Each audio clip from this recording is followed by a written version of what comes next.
যদি ভালোবাসা করতেই হয় আরবের নবী মুহাম্মাদের সাথে করো। আরবের নবী মুহাম্মদ এমন একজন মানুষ যে নবী দুনিয়ায় উম্মতকে ভুলে নাই, কিয়ামতের ময়দানেও নবী আপনাকে আমাকে ভুলবে না। শাফিউল উমাম হামারা নবী রোজ কিয়ামত, शफीउल उमम हमारा नबी रोज क़ियामत, शफाअत करेगा अल्लाह के पास गुनाहगार उम्मत, शफाअत करेगा अल्लाह के पास गुनाहगार उम्मत। मुहम्मद अरबी है व नबी रास्ते पे शुआ, आलम हुआ जिसकी पैदाइश से उजाला, आलम हुआ जिसकी पैदाइश से उजाला। সকল নবীর সেরা নবী মুহাম্মদ রাসূল, সকল নবীর সেরা নবী মুহাম্মদ রাসূল। দুনিয়ার সফলতাগুলো কতক্ষণ? যতক্ষণ পর্যন্ত আপনার আমার চোখ দুইটা খোলা ততক্ষণ পর্যন্ত আপনি সফল। চোখ দুইটা বন্ধ হয়ে যাবে তো সফলতা আর থাকবে না। চাকরি আছে তো সফল, চাকরি নাই তো সফলতাও নাই। ব্যবসা আছে তো সফল, ব্যবসা নাই তো সফলতাও নাই। কিন্তু আপনার আমার আপনাকে আমাকে এমন একটা সফলতার সুসংবাদ দিয়েছেন বাজার, আপনার চোখ দুইটা খোলা থাকলেও আপনি সফল, চক্ষু বন্ধ হয়ে গেলেও আপনি সফল। চাকরি থাকলেও সফল, চাকরি না থাকলেও সফল। ব্যবসা থাকলেও সফল, ব্যবসা না থাকলেও সফল। এটা এমন সফলতা, দুনিয়াতেও সফল, কবরেও সফল, মিজানেও সফল, পুলসিরাতেও সফল।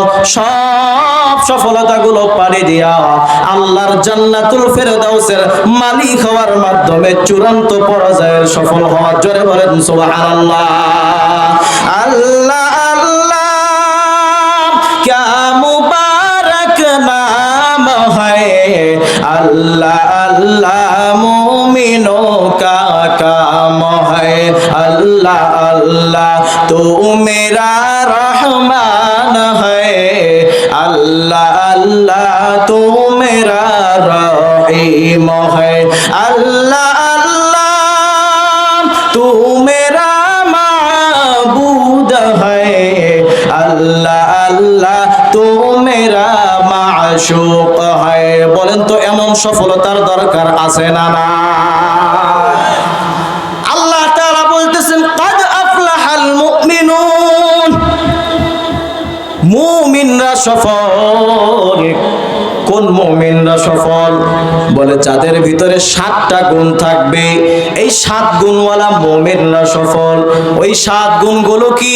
1 নম্বর আল্লাহ তাআলা বলেন আল্লাযীনা হুম ফি সালাতিহিম খাশিউন।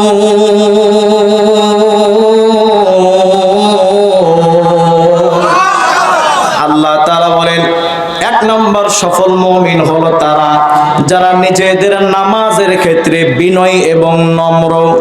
নামাজের ক্ষেত্রে কি? বিনয়ী এবং নম্র, অর্থাৎ যারা খুশু হুজুর সাথে নামাজ পড়ে। মুফতি তকি উসমানী তো তিনি তার কিতাবের ভিতরে খুশু হুজুর সুন্দর একটা ব্যাখ্যা দিয়েছেন। তিনি বলেন খুশু বলা হয় বান্দা যখন নামাজে দাঁড়ায় নিজের অন্তরকে, আত্মাকে পরিপূর্ণ আল্লাহ তাআলার সামনে দাঁড় করায় দেওয়া। অর্থাৎ নামাজে দাঁড়িয়ে মন চলে যাবে খেলার মাঠে, এটা খুশু না, এটা বিনয় নয়। নামাজে দাঁড়িয়েছেন, অন্তর চলে গেছে সিনেমা হলে, অন্তর চলে গেছে ব্যবসার প্রতিষ্ঠানে, দোকানে, এটা খুশু না। 2 নম্বর হলো খুশু। আপনি দাঁড়িয়েছেন নামাজে, আপনার হাত, আপনার পা, আপনার পুরা বডি ল্যাঙ্গুয়েজ একেবারে সাদা সিধা সোজা ভাবে আল্লাহ তাআলার সামনে দাঁড় করানো। নামাজের ভিতরে দাঁড়ায় এদিক ওদিক তাকাতাকি করা, আরেকজনকে গুতা মারা, বাঁকা হয়ে দাঁড়িয়ে থাকা, এগুলোও বিনয় নয়।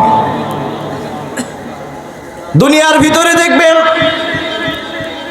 একজন মেম্বার, একজন চেয়ারম্যান, একজন এমপি মন্ত্রীর সামনে যখন কেউ দাঁড়ায়, দেখবেন ওই আবুল মিয়ার ভাবটা এত সুন্দর করে বিনয়ের সাথে ভদ্রতার সাথে দাঁড়ায়।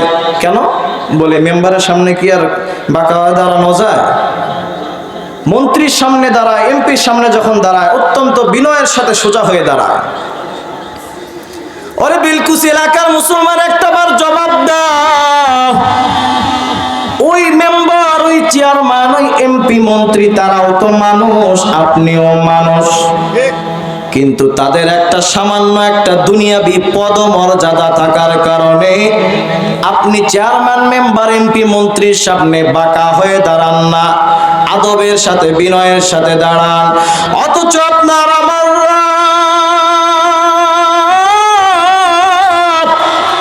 যে রবের হাতে আপনার আমার প্রাণ, ওই রবের সামনে যখন দাঁড়াবেন একটু বুকে হাত দিয়া বলেন তো আল্লাহর সামনে কেমনে আদবের সাথে দাঁড়ানো দরকার।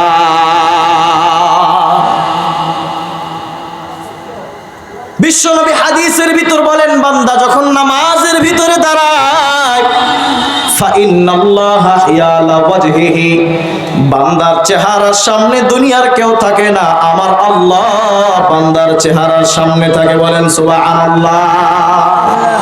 তো দুনিয়ার এমপি মন্ত্রীর সামনে দাঁড়ায় আপনি এত ভদ্রতা দেখান, তাহলে নামাজের ব্যাপারে কি পরিমাণ ভদ্র হওয়া দরকার। এই নামাজের দাম, এই নামাজের গুরুত্ব অন্যান্য সমস্ত ইবাদতের ভিতরে সবচাইতে বেশি। কথা বলেন ঠিক কি না? কারণ বিশ্বনবীজি বলেন, আউয়ালু মা ইউহাসাবু বিহিল আবদু ইয়াউমাল কিয়ামাতি আস-সালাহ। কিয়ামতের ময়দানে বান্দারা যখন দাঁড়াবে, কিয়ামতের ময়দানে বান্দাদের কাছে সর্বপ্রথম যেই হিসাব নেওয়া হবে সেটা হলো বান্দার নামাজের ব্যাপারে হিসাব নেওয়া হবে। এই নামাজটা কি সুন্দর করে নেন, এই নামাজটা কি সুন্দর করে নেন। এই নামাজ আপনার আমার জীবনকে পরিবর্তন করে দেবে। কারণ নামাজ এমন একটা ইবাদত, এমন একটা আমল ব্যক্তির জীবনকে পরিবর্তন করে দেয়, ব্যক্তির জীবনকে পাল্টায়া দেয়। দেখবেন যে এলাকার ভিতরে নামাজের সংখ্যা যত বেশি, ওই এলাকায় সুদখোর, ঘুষখোর, বেনামাজের সংখ্যা ততই কম। কথা বলেন ঠিক কিনা? এটাকার কারণ হলো, এটা আমার বানানো কথা নয়, আমার আল্লাহ তাআলার ওয়াদা। কুরআনুল কারীম খোলেন, সূরা আনকাবুতের ৪৫ নম্বর আয়াতে আল্লাহ তাআলা বলেন, ইন্নাস সালাতা তানহা আনিল ফাহশাই ওয়াল মুনকার। আল্লাহ তাআলা বলেন, নিঃসন্দেহে নামাজ বান্দাকে বেহায়াপনা, অশ্লীলতা, খারাপি থেকে বান্দাকে ফিরায় রাখে, বান্দাকে বাঁচায় রাখে। শুধু এই নামাজ ব্যক্তির জীবনকে পরিবর্তন করে দেয় তাই নয়, যখন কারো নামাজটা বেশি ভালো হয়ে যায়, যদি কারো নামাজটা বেশি সুন্দর হয়, ওই নামাজ যেমনই ভাবে ব্যক্তির জীবনকে পরিবর্তন করে দেয়, কখনো কখনো আবার নামাজ অন্য আরেকজনের জন্য হেদায়েতের কারণ হয়ে যায়। কথা বলেন ঠিক কিনা? এর বাস্তব উদাহরণ স্বরূপ একটা ঘটনা শোনাই। আপনার আমার নবীর সাহাবী হযরত খুবাইব রাদিয়াল্লাহু তাআলা আনহুকে মক্কার কাফের বেঈমানগুলো হযরত খুবাইবকে গ্রেফতার করলো। মক্কার কাফের বেঈমানগুলো হযরত খুবাইবকে গ্রেফতার করে তাকে হত্যা করার জন্য তানঈম নামক প্রান্তরে নিয়ে যায়। খুব খেয়াল করেন, খুব খেয়াল করেন। হযরত খুবাইবকে যখন মক্কার কাফের বেঈমানগুলো হযরত খুবাইবকে গ্রেফতার করে হত্যা করার জন্য তানঈম নামক প্রান্তরে নিয়ে যায়, তারা আনন্দ মিছিল করতে করতে, ঢোল তবলা বাজাইতে বাজাইতে হযরত খুবাইবকে নিয়ে যায়। হযরত খুবাইবকে যখন তারা তানঈম নামক প্রান্তরে নিয়ে গেল, এই মুহূর্তে আপনার আমার নবীর সাহাবী হযরত খুবাইবকে তারা দুনিয়া থেকে বিদায় করে দেবে, শহীদ করে দেবে। হযরত খুবাইবকে যখন মৃত্যুদণ্ড দেওয়া হবে, তার কোনো দোষ নাই, একটাই মাত্র দোষ, হযরত খুবাইব আল্লাহর উপরে ঈমান এনেছে। হযরত খুবাইব আপনার আমার নবীর শিষ্য হয়ে গেছে, আরবের নবী মুহাম্মাদের গোলাম হয়ে গেছে, আল্লাহ তাআলার গোলাম হয়ে গেছে। মুসলমান হওয়ার কারণে একটা মাত্র অপরাধে হযরত খুবাইবকে তারা হত্যা করতে চায়। হযরত খুবাইবকে তাকে যখন তানঈম নামক প্রান্তরে নিয়ে চতুর্দিক থেকে কাফের বেঈমানগুলো তাকে ঘিরে ফেললো, হযরতে খুবাইব কেমন মুসলমান কাফের বেঈমানদেরকে ডেকে ডেকে বলতেছে, ও মক্কার কাফেরের দল, আমি তো জানি এই মুহূর্তে তোমরা আমাকে দুনিয়া থেকে বিদায় করে দিবা। আমি তোমাদের কাছে একটা মাত্র জিনিস চাই, সেটা হলো এই মুহূর্তে আমি জানি তোমরা আমাকে দুনিয়া থেকে বিদায় করে দিবা।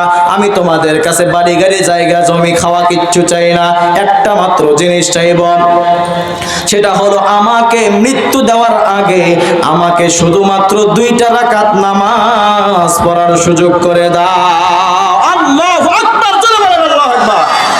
আগায়া আইনে লড়াই মে আগার ওয়াক্ত নামাজ, আগায়া আইনে লড়াই মে আগার ওয়াক্ত নামাজ, क़िबला रूहों के ज़मीं बूस हुई कौम हिजाज, एक ही सफ में खड़े हो गए महमूद अयाज, न कोई बंदा रहा और न कोई बंदा नवाज। আপনার আমার অবস্থা হলো মুয়াজ্জিন আযান দেয়, আপনি আমি উল্টা দিকে দৌড়াই, কথা বলেন ঠিক কিনা? আপনার আমার অবস্থা সম্পূর্ণ বিপরীত। আল্লাহর নবীর সাহাবী মৃত্যুর সামনে দাঁড়ায়ও 2 রাকাত নামাজের অনুমতি চায়, আর আপনাকে আমাকে 5 বার করে মুয়াজ্জিন ডাকে, আপনি আমি সাড়া দেই না, বরং শেষ রাত্রে মুয়াজ্জিন আল্লাহ রাব্বুল আলামিনের প্রতিনিধিত্ব করে আপনাকে আমাকে ডাকে, আপনি আমি শীতের রাত্রে গরম লেপের ভিতরে ঘুমায়া থাকি, মুয়াজ্জিনের ডাক শুনে মসজিদে যাই না। মুয়াজ্জিন অত্যন্ত সুন্দর করে ফজরের নামাজের সময় আপনাকে আমাকে ডাকে, আসসালাতু খায়রুম মিনান নাওম,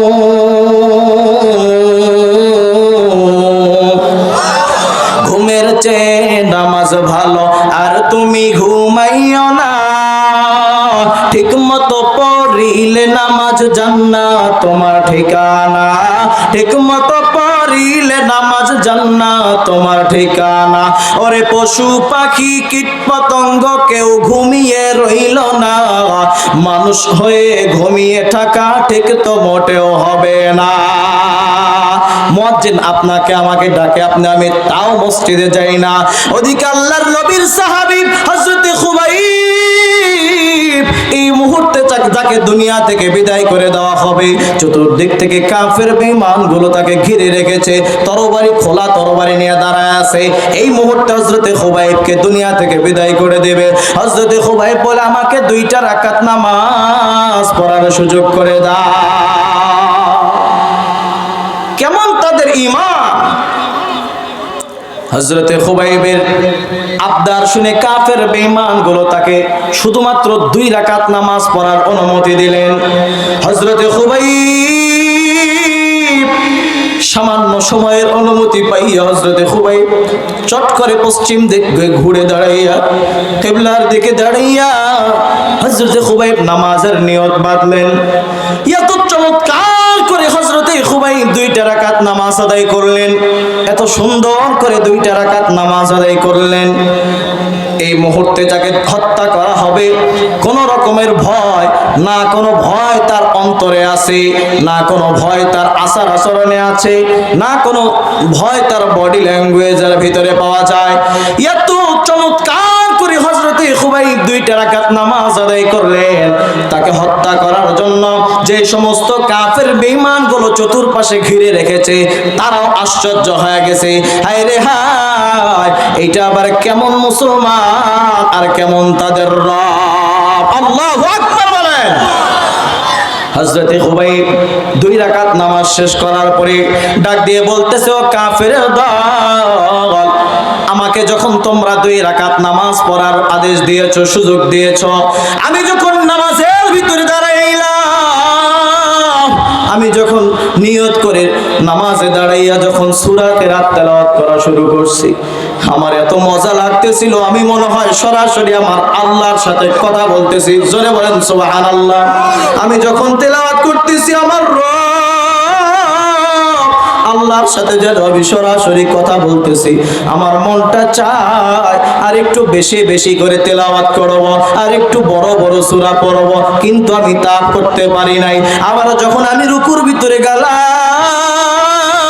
আমার মনটা চায় বেশিক্ষণ রুকুর ভিতরে থাকবো, আমি আমার মাথাটা উঠাইতে মন চায় না। আমি যখন সেজদার ভিতরে গেলাম, আমি কেমন যেন আমার মালিকের কুদরতি কদমের উপরে সেজদা দিয়েছে, আমার মনটা চায় না সেজদা থেকে মাথাটা উঠাবো, মন চায় না। তারপরে আমি তাড়াতাড়ি নামাজটা শেষ করলাম।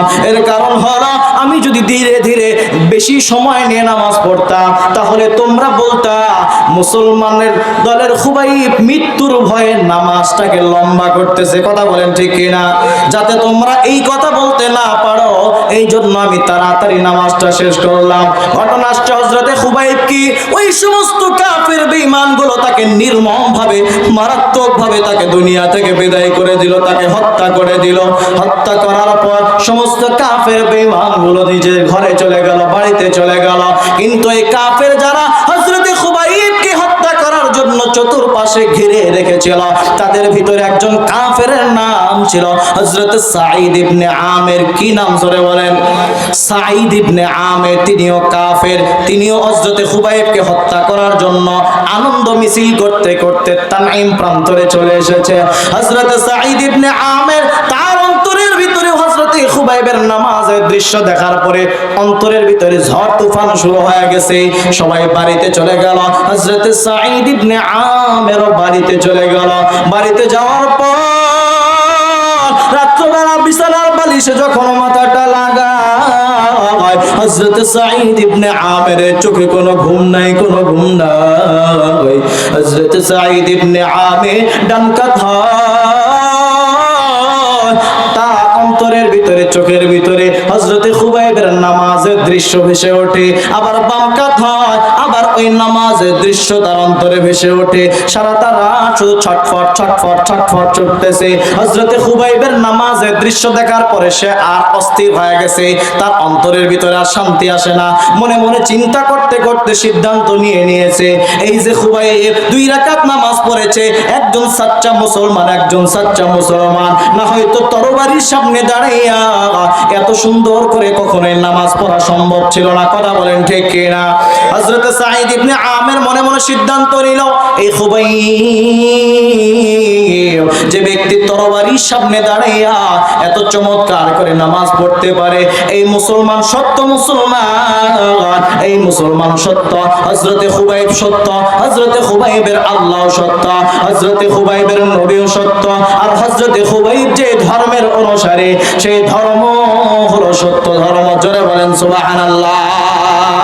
ইন্নাদ-দীনা ইনদাল্লাহিল ইসলাম।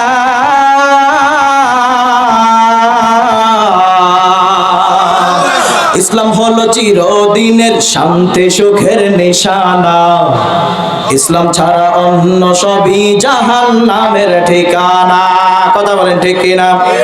ইসলাম হলো চিরদিনের শান্তি সুখের নিশানা, ইসলাম ছাড়া অন্য সবই জাহান্নামের ঠিকানা।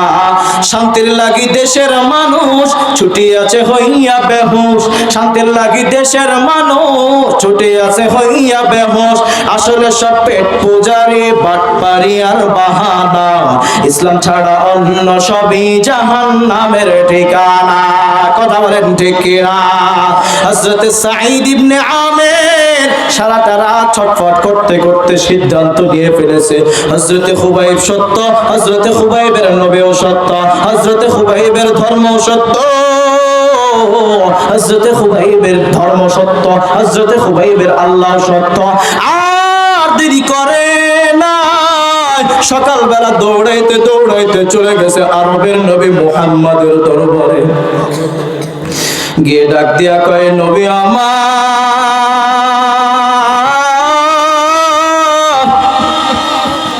ওই যে গতকাল আমরা খুবাইব আপনার সাহাবী, আপনার গোলাম হযরতে খুবাইবকে নির্মমভাবে আমরা তানঈম প্রান্তরে নিয়ে গিয়ে তাকে হত্যা করেছি।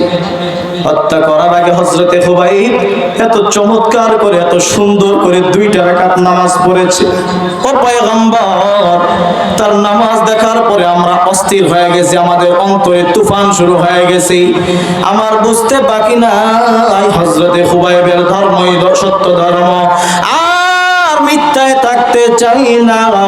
এক্ষুনি আমাকে আপনি কালেমা পড়ে মুসলমান বানা দেন। নবী বললেন, পড়ো লা ইলাহা ইল্লাল্লাহু মুহাম্মাদুর রাসূলুল্লাহ।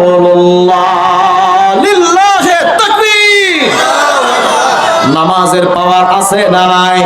বলতেছিলাম, নামাজ যেমনই ভাবে ব্যক্তির জীবনকে পরিবর্তন করে দেয়, যদি কারো নামাজ বেশি ভালো হয়ে যায় তাহলে ওই নামাজ ব্যক্তির জীবনকে পরিবর্তন করার পাশাপাশি অন্য আরেকজনের জন্য হিদায়াতের কারণ হয়ে যায়।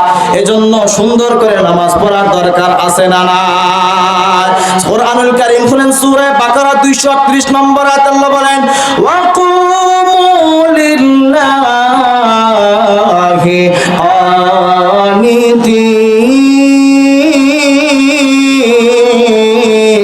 কানিতিন। আল্লাহ তাআলা বলে, যখন নামাজের ভিতরে দাঁড়াবা একাগ্রতার সাথে আনুগত্য স্বীকার করে আল্লাহর সামনে দাঁড়াও। কেমনে ইবাদত করবেন, কেমনে ইবাদতের ভিতরে বিনয় আনবেন, আপনার আমার নবী শিখিয়ে দিয়েছেন। হাদিসের ভিতরে আসছে, মুসলিম শরীফের শুরুতে ইমাম মুসলিম আলাইহির রাহমা হাদিস নিয়ে আসলেন। আল্লাহর নবী বলেন, তা'বুদাল্লাহা কাআন্নাকা তারাহু ফাইন লাম তাকুন তারাহু ফাইন্নাহু ইয়ারাক। বান্দা যখন ইবাদত করবা, নামাজ বা অন্য কোনো ইবাদত করবা, এমন ভাবে ইবাদত কর যেন তুমি আমার আল্লাহ তাআলাকে সরাসরি দেখে দেখে ইবাদত করতেছো। জোরে বলেন আল্লাহু আকবার। আর যদি তোমার অন্তর্দৃষ্টি কম হয়, তুমি যদি সরাসরি আল্লাহ তাআলাকে দেখতে না পাও, অন্তত এতটুকু মনে মনে চিন্তা করবা যে যদিও আপনি আমার আল্লাহকে দেখি না, কিন্তু আমার আল্লাহ আপনাকে আমাকে দেখেন। আল্লাহু আকবার বলেন। মুমিন মুসলমান ভাইরা আমার, এজন্য সফল মুমিনের 7 গুণের 1 নম্বর গুণ হলো যারা নিজেদের নামাজের ক্ষেত্রে বিনয়ী এবং নম্র। বলেন তো, আজ থেকে সুন্দরভাবে নামাজ পড়তে রাজি আছেন তো ইনশাআল্লাহ? আল্লাহ তাআলা আমাদের সবাইকে সুন্দরভাবে নামাজ পড়ার তৌফিক দান করে। সকলে বলেন আমিন।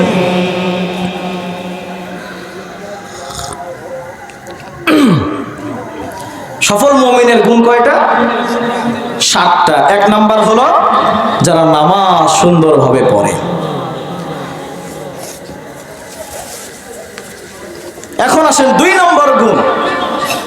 আল্লাহ তাআলা বলেন, ওয়াল্লাযীনা হুম আনিল লাগওয়ি মু'রিদুন।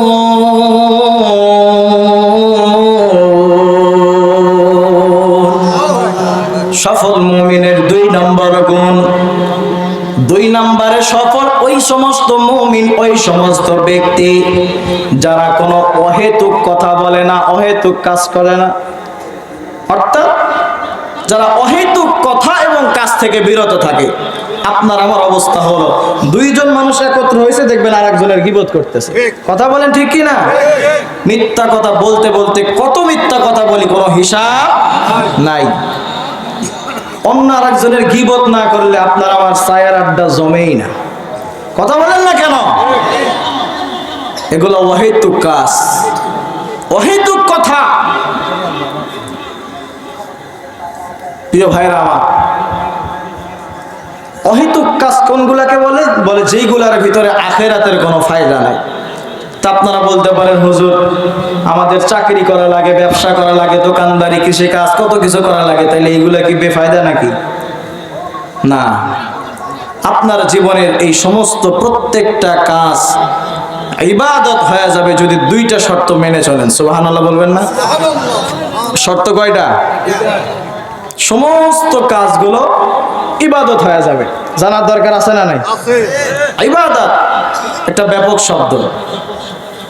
ইবাদত, আপনি আমি মনে করি নামাজ পড়া ইবাদত, রোজা রাখা ইবাদত, হজ করা ইবাদত, যাকাত দেওয়া ইবাদত, এইগুলাই তো ইবাদত মনে করি নাকি? হ্যাঁ, না না, শুধুমাত্র এই কয়েকটা জিনিসে কিন্তু ইবাদত নাই।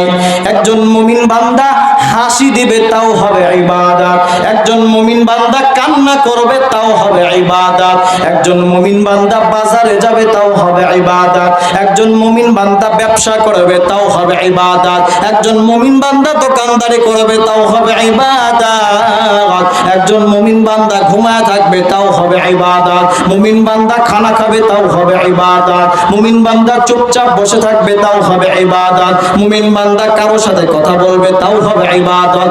এমনি না, শর্ত কয়টা? আরো জোরে কোন।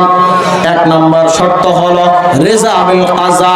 মুমিন তুমি যতগুলো কাজ করবা, যত কিছু করো না কেন, চাকরি, ব্যবসা বাণিজ্য, দোকানদারি, কৃষিকাজ, যা কিছু করো না কেন, সব কিছু করতে হবে একমাত্র কার জন্য? আরো জোরে বলেন, সব কিছু হবে কার জন্য? আমি নামাজ পড়বো কার জন্য? হাতের আঙ্গুল উঁচা করে বলেন, নামাজ হবে কার জন্য? রোজা হবে কার জন্য? সব ইবাদত হবে কার জন্য?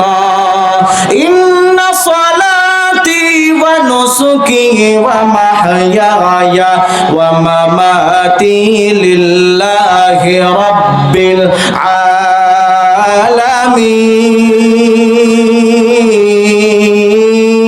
আলামিন। জোরে বলেন আল্লাহু আকবার।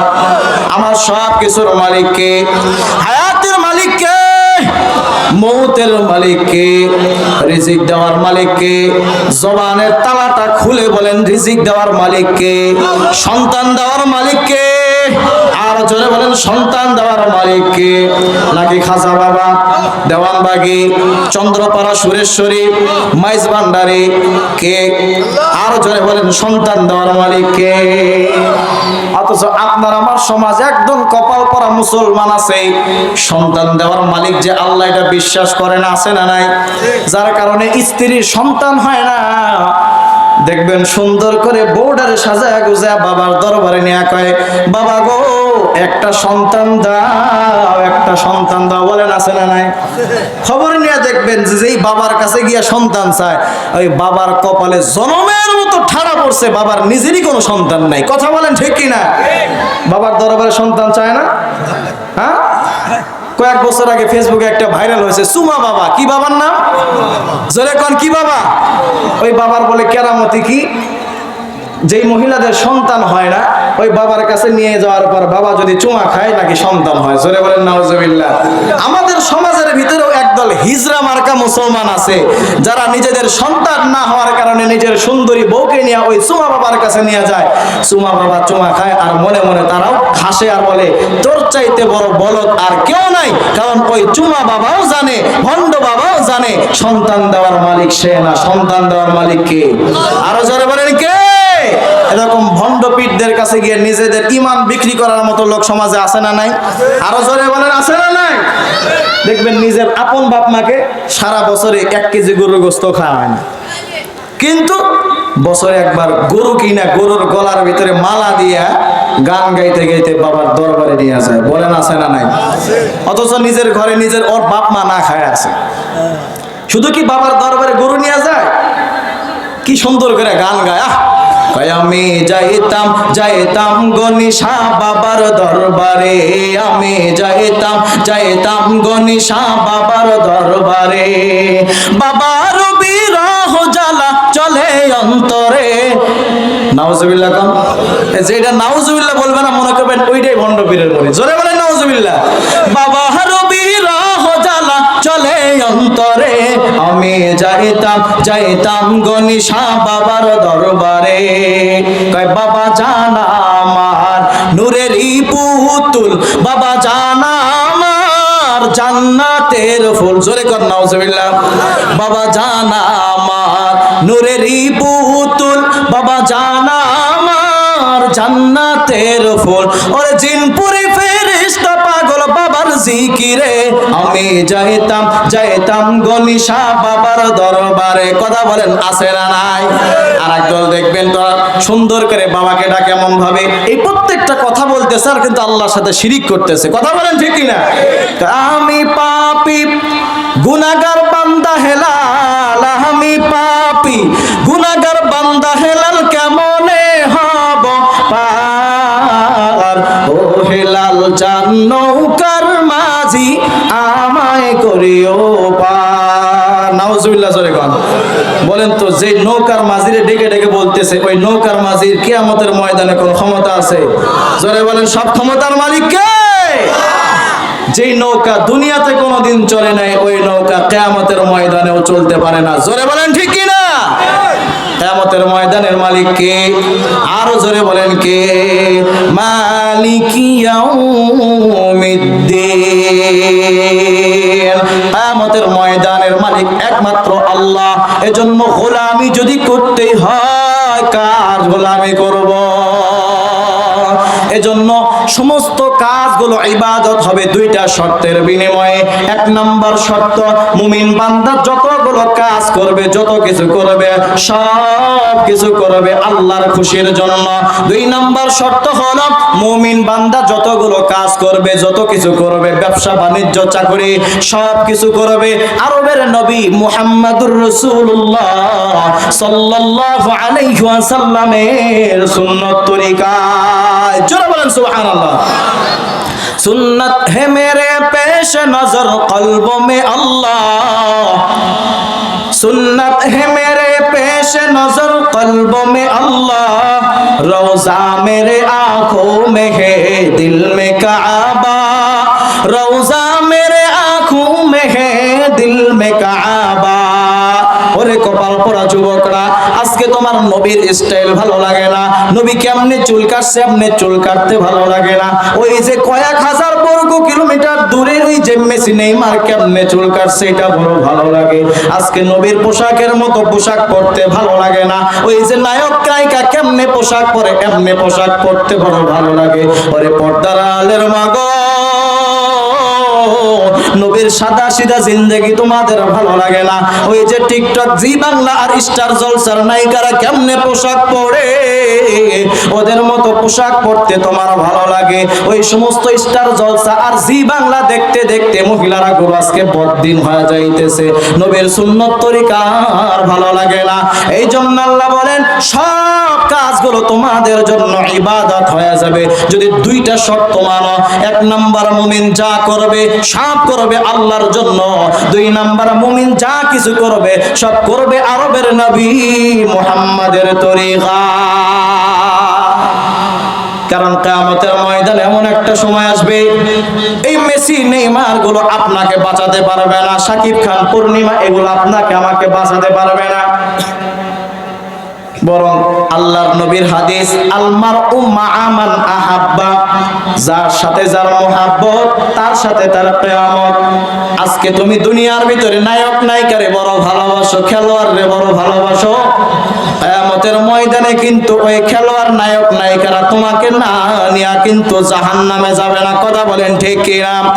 আর যদি ভালোবাসা করতেই হয় আরবের নবী মুহাম্মাদের সাথে করো।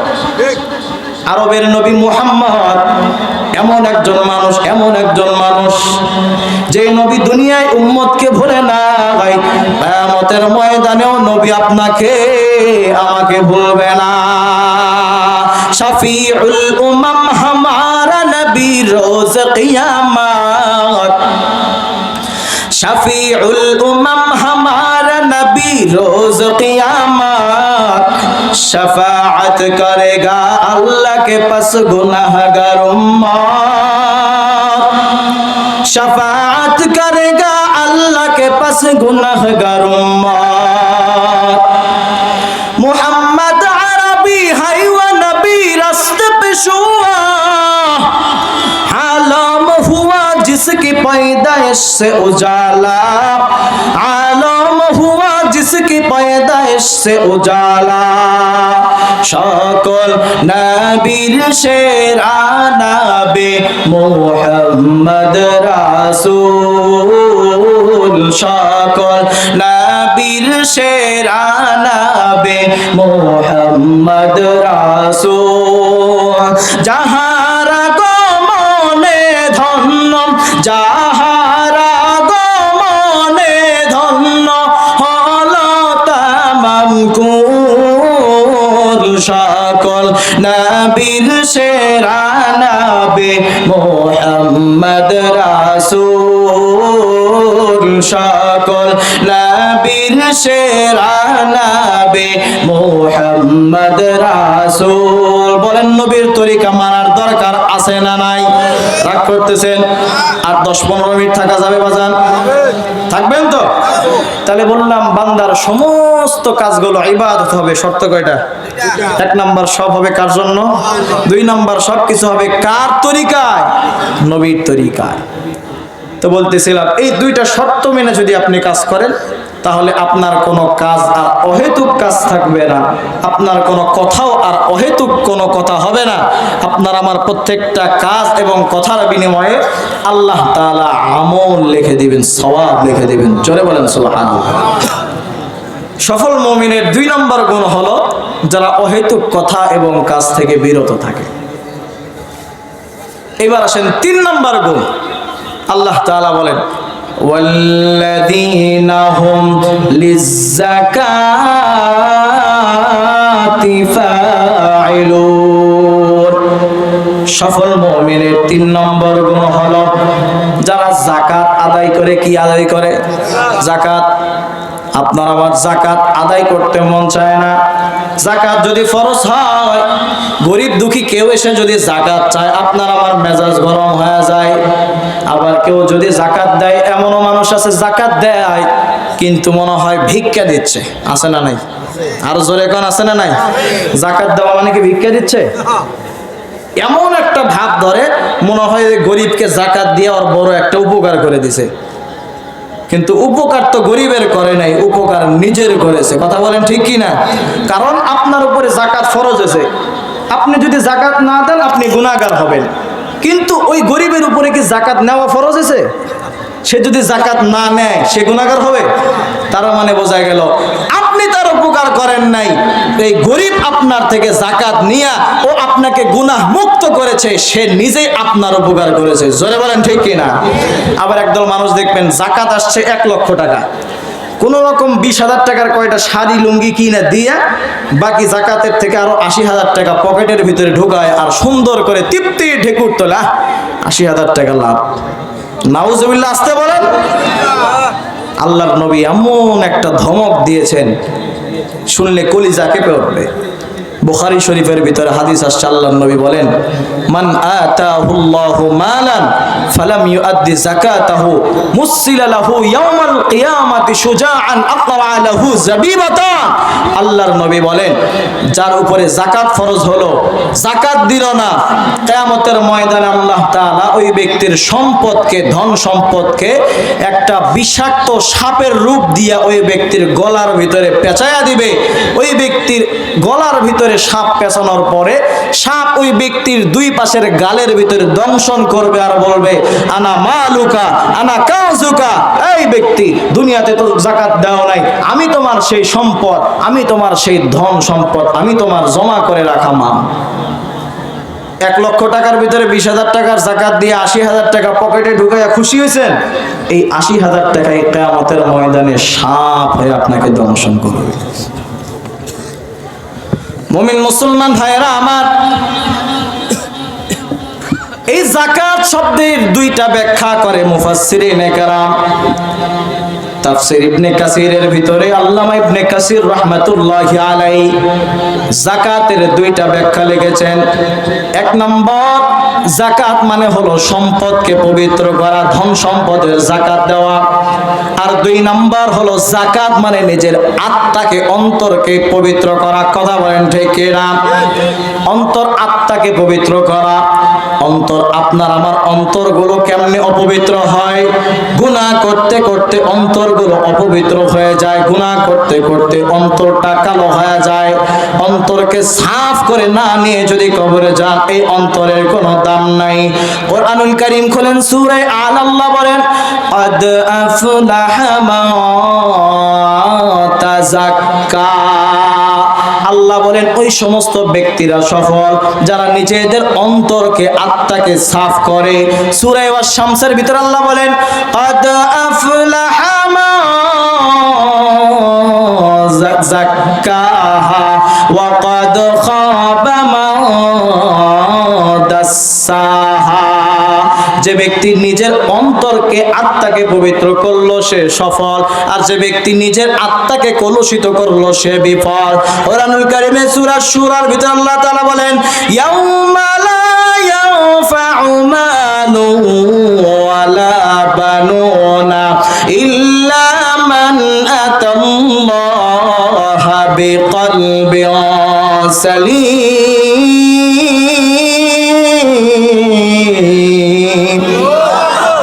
কিয়ামতের ময়দানে মানুষগুলো যখন দাঁড়াবে, সন্তান পরিচয় দেবে না, বাপ মা পরিচয় দেবে না।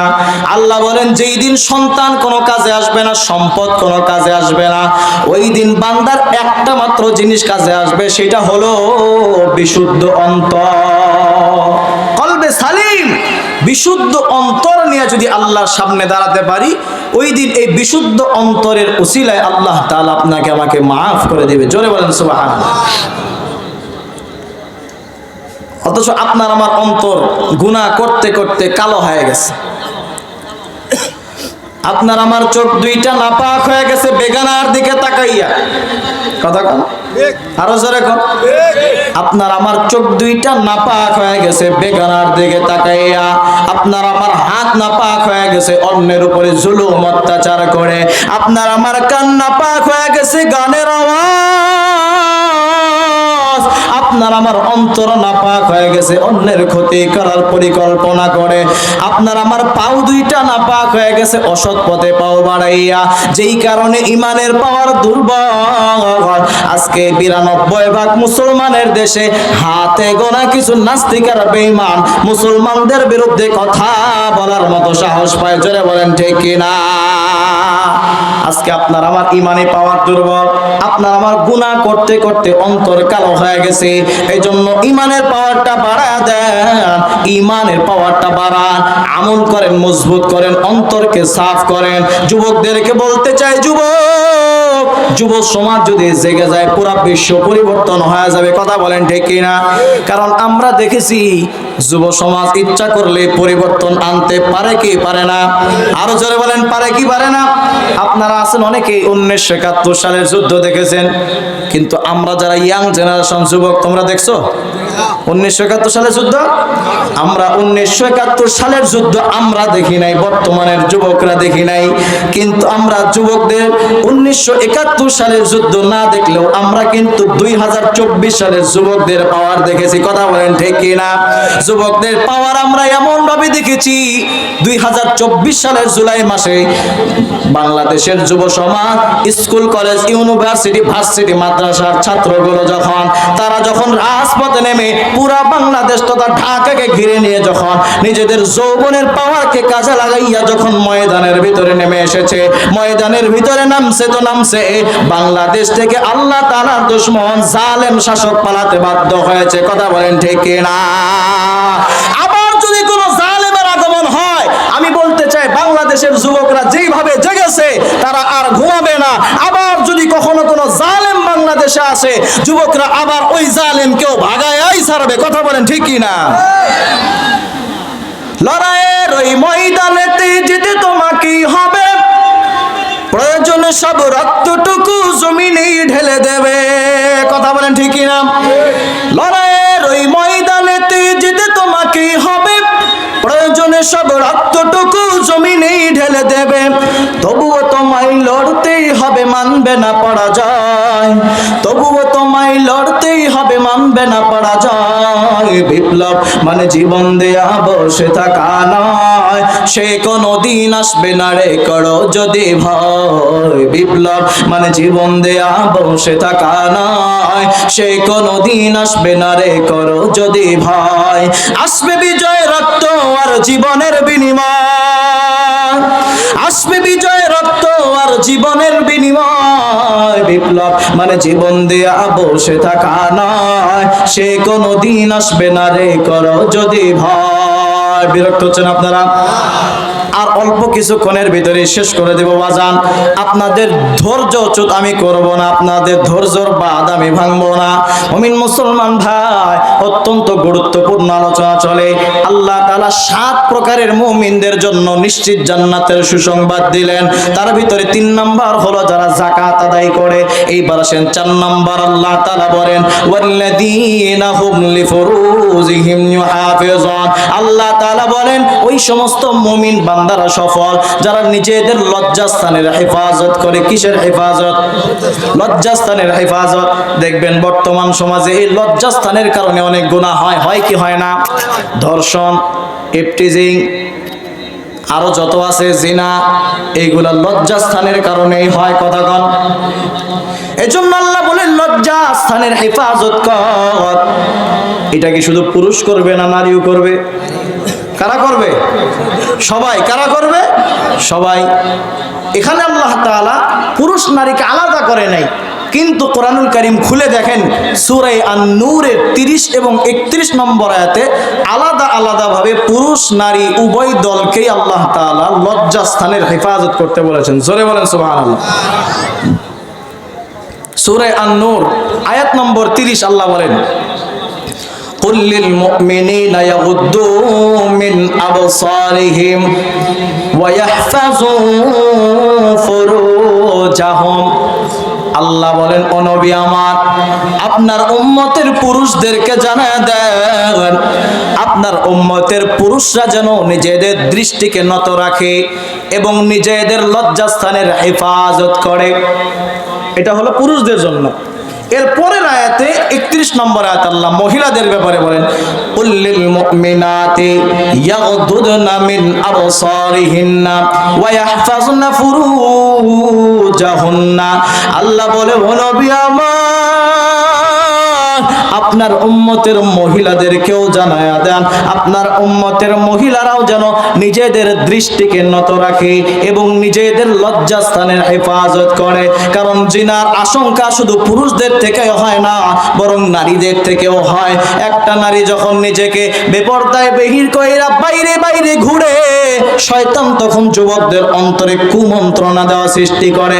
নারী যখন বেপরদায় রাস্তায় বাড়ায়, ওই নারীর অন্তরে আল্লাহ তাআলার নূর থাকে না, কলবে আল্লাহর পক্ষ থেকে কোনো নূর থাকে না, শয়তান বাসা বাঁধে। কারণ ওই নারী আল্লাহর পর্দার বিধানকে মানে নাই, পর্দার বিধানকে বৃদ্ধাঙ্গুলি দেখাইয়া রাস্তার ভিতরে নেমে আসছে। দেখবেন এমন সময় এমনও মানুষ আছে, বৃদ্ধা মহিলা 60-70 বছর বয়স। কয় বছর বয়স? 60-70 বছর বয়সের বৃদ্ধা মহিলা টাটকা হজ বা উমরা করে আসছে। আসার পরে ইতিপূর্বে যা করছে এখন লম্বা করে একটা বোরকা লাগায়। আছে না নাই? ভালো কথা, বোরকা লাগাইলে তো ভালো। 60-70 বছরের মহিলা হজ করে এসে লম্বা একটা বোরকা লাগাইলো, ভালো কথা। রাস্তায় বের হয় বোরকা পরে, খুবই ভালো কথা। কিন্তু সাথে একটা 16-17 বছরের যুবতী মেয়েকে নিয়ে সাথে বের হয়েছে। 60-70 বছরের বুড়ি মহিলার নিজে বোরকা পরে, কিন্তু মেয়েটার শরীরে কিন্তু পর্দা নাই। কি ঘুমায় গেছেন? কথা কন্যা দি আছে না নাই এমন? তাহলে বলেন ওই মহিলার পর্দার কোনো দাম আছে? কারণ যেই বৃদ্ধা মহিলা বোরকা পরে রাস্তায় বের হলো, সাথে যুবতী মেয়ে 16 বছর 17 বছরের বয়সী যুবতী মেয়েকে বেপরদায় রাস্তায় বের করলো, শয়তান কি হাত গুটায় বসে থাকবে? কথা বলেন, বসে থাকবে? ওরা মানুষ রূপে জন্ম নিয়ে জানোয়ারের ভাব দেখায়, ওরা মানুষ রূপে জন্ম নিয়ে জানোয়ারের ভাব দেখায়, ঈমান নিয়ে বেঁচে থাকা দায়। হায় রে, ঈমান নিয়ে বেঁচে থাকা দায়। বুড়ি নিজে বোরকা পরে মেয়েটাকে মেকআপ করে, এমন পোশাক পরায় গোটা শরীর দেখা যায়। পরে নিজে বোরকা পরে, মেয়েটাকে মেকআপ করে, এমন পোশাক পরায় গোটা শরীর দেখা যায়। ওদের দেখা ইবলিস শয়তানেও লজ্জা পায়, ঈমান নিয়ে বেঁচে থাকা দায়। ভাই রে, ঈমান নিয়ে বেঁচে থাকা দায়। পর্দা সকল মহিলার করা দরকার, আছে না নাই? এজন্য আমার পর্দার মা বোনদেরকে বলতে চাই, মা গো, আল্লাহ তাআলা আপনাদেরকে বড় সম্মান দিয়েছে, বড় দামি বানাইছে। এই সম্মানটাকে যদি ধরে রাখতে চান, আল্লাহর বিধান, পর্দার বিধানটাকে আপনি নিজের জীবনে বাস্তবায়ন করেন। নারী জাতি সভ্য জাতি, জান্নাতেরই ফুল। নারী জাতিকে ভালোবেসেছেন আল্লাহ ও রাসূল, কথা বলেন ঠিক কিনা? নারী জাতি যদি শুদ্ধ হয়ে যায়, নারীর গর্ভ থেকে এখনো পর্যন্ত আব্দুল কাদের জিলানীর মতো নেককার সন্তান পাওয়ার আশা করা যায়, কথা বলেন ঠিক কিনা? মহিলা জাতি যদি নেককার, পরহেজগার, দিনদার হয়ে যায়, ওই মহিলার গর্ভ থেকে আল্লামা আহমদ শফির মতো মর্দে মুজাহিদ তৈরি হবে। নারী জাতি যদি শুদ্ধ হয়ে যায়, ওই মহিলার গর্ভ থেকে তোকে উসমানের মতো আলেমের জন্ম হবে, উলামা কেরাম আসবে, হাফেজরা জন্ম হবে।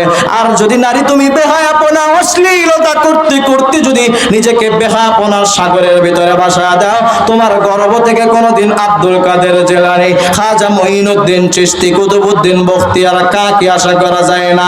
তোমার পেট থেকে ওই তাসনিমা নাসরিনের মতোই কুলাঙ্গার জন্ম হবে, কথা বলেন ঠিক কিনা? এজন্য মা বোনদেরকে বলতে চাই, মা গো, আল্লাহর বিধান, পর্দার বিধানকে মেনে নেন, আল্লাহ তাআলা সম্মান বাড়াইয়া দিবেন। জোরে বলেন সুবহানাল্লাহ। তো বলতেছিলাম, লজ্জাস্থানের হেফাজত করতে হবে। আপনার আমার নবীর একজন সাহাবী, বলবো ঘটনা? আপনার মনে বিরক্ত হচ্ছেন? নবীর একজন সাহাবী আল্লাহর নবীর কাছে এসে বলতেছে, ইয়া রাসূলুল্লাহ, আমার একটু জিনা করতে মনে চায়। কি বলছে? হাদিসের ভিতরে আসছে, মুসনাদ আহমদের হাদিস। আন্না ফাতান শাবান আতান নবিয়্য সাল্লাল্লাহু আলাইহি ওয়াসাল্লাম ফাকালা ইয়া রাসূলুল্লাহ ইযানলি বিজিনা। একজন যুবক নবীজির কাছে এসে ডাক দিয়ে বলতেছে, নবী আমার, আমাকে আপনি জিনা করার অনুমতি দেন, আমার মনটা চায় আমি একটু জিনা করব। আচ্ছা বলেন তো, আজকের মাহফিলে এই মুরব্বীর সামনে যদি এসে আমার একজন কয়, আপনি কি আদর করবেন না লাঠি দিয়ে বাইরান শুরু করবেন? লাঠি আছে, লাঠি রেডি। আপনার আমার নবীর সামনে সাহাবীরা যারা ছিল আশ্চর্য হয়ে গেছে, সাহাবায়ে কেরাম রাগে কাঁপতেছে, সাহস কত, নবীর সামনে এসে কয় জিনা করব। আপনার আমার নবী কিছুই বলেন নাই, বললেন বসো, সুন্দর করে সামনে বসালেন। নবীর আখলাক, আল্লাহু আকবার। নবী বললেন সামনে বসো। সাহাবীকে ডাক দিয়ে বলতেছে, ও সাহাবী, ও আমার সাহাবী, বলো কার সাথে তুমি জিনা করবা? আগে আমার প্রশ্নের জবাব দাও। বলো তো দেখি, কেউ যদি তোমার নিজের মায়ের সাথে জিনা করতে চায়, তুমি কি অনুমতি দিবা? সাহাবা বললেন, ইয়া রাসূলুল্লাহ, কি বলেন, এটা কেমনে সম্ভব? কখনোই অনুমতি দেব না। নবী বললেন, সাহাবীরে, তুমি যদি তোমার নিজের মায়ের সাথে কাউকে জিনা করার অনুমতি না দাও, তুমি যার সাথে জিনা করবা সেও তো কারো না কারো মা, কথা বলেন ঠিক কিনা? তুমি যদি তোমার নিজের মায়ের সাথে কাউকে জিনা করার অনুমতি না দাও, একটু বলো না, তুমি আরেকজনের মায়ের সাথে কেমনে জিনা করো? ও সাহাবী, তোমার বোনের সাথে যদি কেউ জিনা করতে চায়, তুমি কি অনুমতি দেবা? বলে কখনোই সম্ভব নয়। নবী বললেন, তোমার নিজের বোন,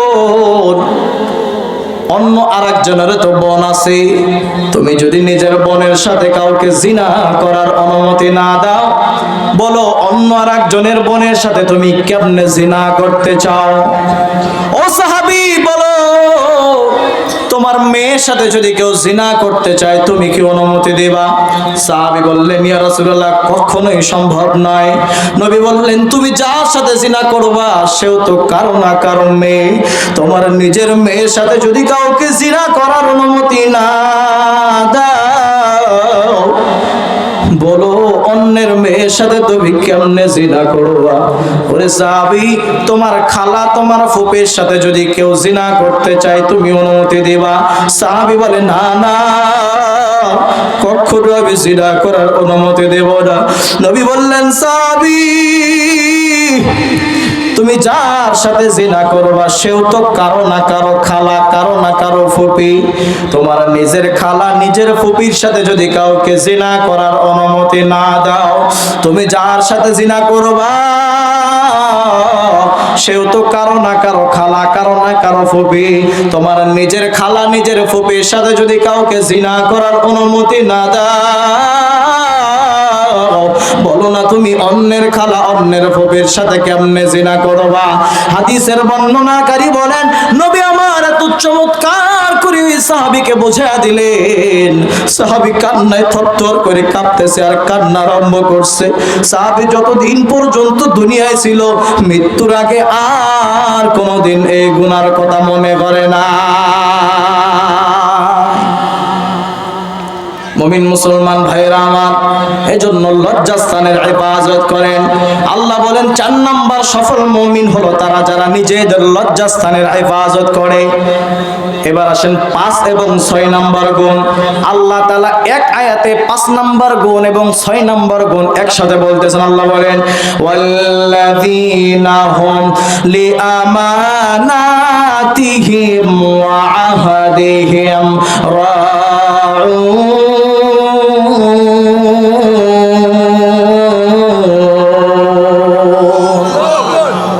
আল্লাহ বলেন 5 নাম্বার সফল মুমিন হলো তারা যারা নিজেদের আমানতের ব্যাপারে যত্নবান।